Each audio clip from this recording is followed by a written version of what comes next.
महाकारुणी तथागत भगवान गौतम ईश्वरत्न बोधिसत्व संविधानकार डॉक्टर बाबासाहेब आंबेडकर बहुजनांच्या सर्व महापुरुषांना विनम्र अभिवादन करून केंद्रीय शिक्षक धम्मपरिषद चैत्यभूमी या धम्ममंचकावरती उपस्थित पूज्य बनते त्यांना मी वंदन करतो। भारतीय बौद्ध महासभेचे सर्व पदाधिकारी, विविध जिल्ह्या तालुक्यामधून कर्नाटक स्टेटमधून गेलेल्या प्रशिक्षणार्थी शिक्षक उपस्थित बंधू भगिनी,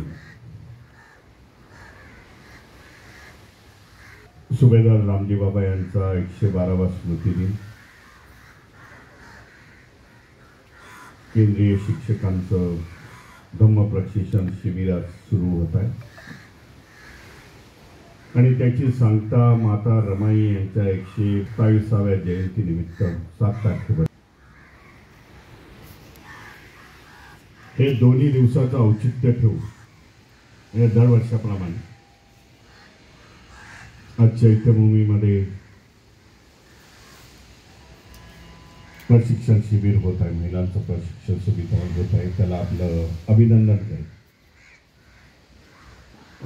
भारतीय बौद्ध महासभेची सीईटी आणि सीएटीच्या माध्यमामधून आपण पास होऊन आलेला आहात।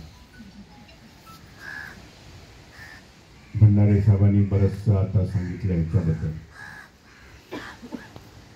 परंतु ही सीईटी पूर्वपरीक्षा घेण्याचं कारण एवढंच आहे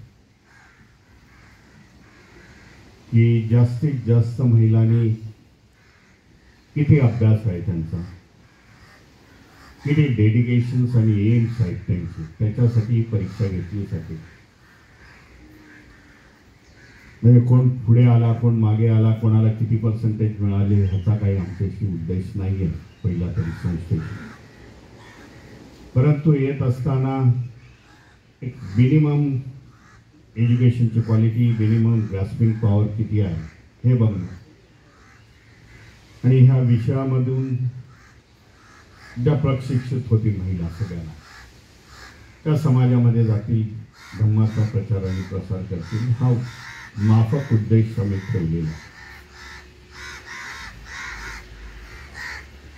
बाबासाहेबांबद्दल बोलायचं झालं तर त्या काळामध्ये 38-39च्या काळामध्ये त्या सालामध्ये डॉक्टर बाबासाहेब आंबेडकरांनी देखील महिलांच्या परीक्षा या मुंबईमध्ये 2 घेतलेल्या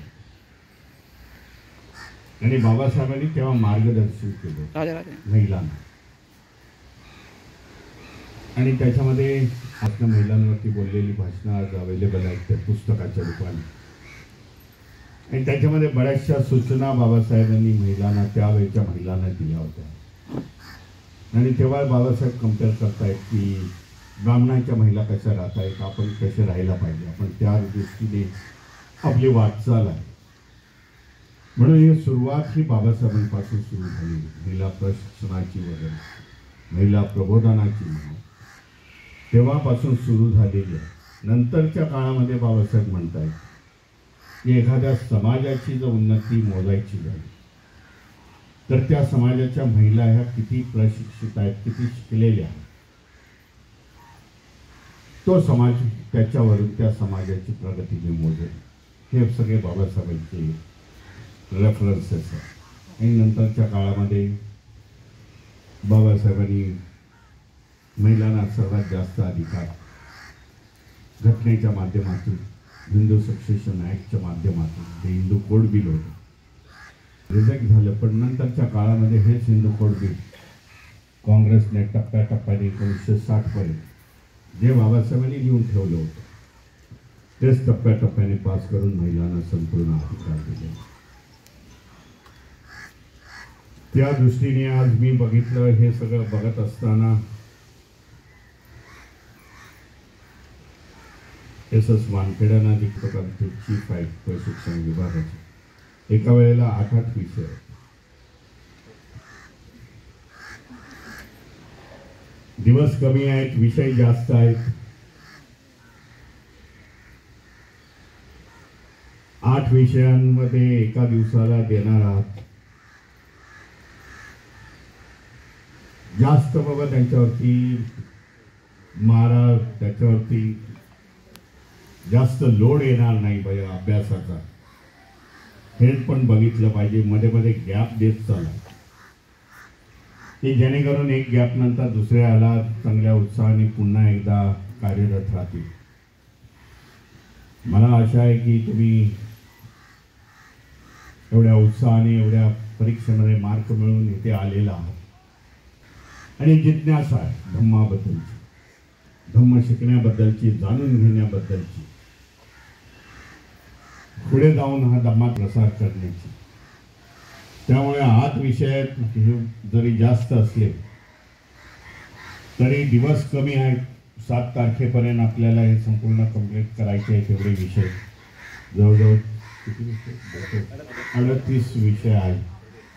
धम्माचे विषय आहेत, त्याचबरोबर जनरल विषय आहेत, भैयासाहेब व्यसनतीबद्दलचा आहे. त्या सगळ्यांच्या नोट्स काढून जे काही आमचे केंद्रीय शिक्षक येतील आपल्यासाठी, त्यांना देखील सांगू इच्छितो बाबा प्रत्येक विषयाचा चांगल्यापैकी अभ्यास करून त्यांचे छापील नोट्स हे देणं गरजेचं आहे. आणि ही पद्धत असते सगळी. एखाद्या युनिव्हर्सिटीमध्ये गेलात, आपण बोलत असाल तर युनिव्हर्सिटीमध्ये बोलणारा जो अध्यक्ष असतो तो अध्यक्ष त्याची रिटर्न नोट्स ही प्रत्येकाला वाटत असतो आणि त्याचवरती तो बोलत असतो. अशा प्रकारचा देखील आपण नोट्स सुरू केलेले आहेत. त्यामुळे आपल्या सगळ्यांना हे संपूर्ण व्यवस्थित आणि इझी होईल की एका बाजूला आपल्या हातामध्ये नोट्स असतील, दुसऱ्या बाजूला केंद्रीय शिक्षक शिक्षिका त्या विषयावरती मार्गदर्शन करतील. मी सगळ्यांचं अभिनंदन करेन आणि आशा करेन की येणाऱ्या रमाईंची जयंती 7 तारखेला आहे. त्या दिवशी जी परीक्षा होणार आहे त्याच्यामध्ये जास्तीत जास्त मार्काने आपण पास व्हाल आणि नंतर केंद्रीय शिक्षिका झाल्यानंतर महाराष्ट्रामध्ये म्हणा, जर कोणाचं हिंदी चांगलं असेल तर संपूर्ण देशामध्ये हिंदी राज्यांमध्ये आपण जाऊन तेथील महिलांची देखील धम्माबद्दल प्रचार आणि प्रसार, त्या महिलांना प्रशिक्षण करून त्यांचं धम्माबद्दलचं प्रबोधन करून, कारण फार मोठा व्हॅक्यूम आहे किंवा गॅप आहे की उत्तर भारतामधील महिला अजून म्हणाव्या तेवढ्या त्या सुशिक्षित झालेल्या नाही. त्यांच्यावरती अजूनही बंधनं आहेत. महाराष्ट्रामध्ये मी बघितलं ज्या पद्धतीने महिला आज पुढे येत आहेत तेवढ्या हिंदी बेल्टमध्ये आज कमी येत आहेत. परंतु काही महिला मी बघितल्या, मी आता इटावामध्ये होतो, मागच्या वेळेला इटावाचे बरेचसे शिबिरार्थी होते आपले, त्या महिला तिकडच्या बघितल्या, तरुण महिला होत्या, पण त्या अगदी पुढे होत्या. 8:30 वाजता त्यांनी मला सांगितलं, भीमरावजी मैं बोला मैं 9:30 बजे की ट्रेन से मैं लखनऊ जा रहा हूँ सुपरफास्ट से, इटावा से, तो हमें 8:30 बजे आ जाएंगे. आणि त्या 100च्या वरती महिला जमल्या होत्या. काही महिलांनी इथे प्रशिक्षण, इथे चैत्यभूमीमध्ये प्रशिक्षण घेऊन त्या तयार झालेल्या आहेत. अशा प्रकारे आपल्याला उत्तर भारतामध्ये देखील जावं लागेल. मध्य प्रदेश आहे, उत्तर प्रदेश आहे, ठिकाणी जावं लागेल. ज्यांची जाण्याची तयारी असेल त्यांनी आपली नोंदणी करून घ्यावी. नाहीतर महाराष्ट्रामध्ये आपण महाराष्ट्राच्या प्रत्येक तालुका जिल्ह्यामध्ये जेव्हा जेव्हा शिबिरं होतील तेव्हा आपण जावं. आपल्या सगळ्यांना शुभेच्छा देतो आणि सुभेदार रामजी यांच्या स्मृतीस अभिवादन करून मी इथेच थांबतो. नमो बुद्धाय. जय भीम, जय संविधान.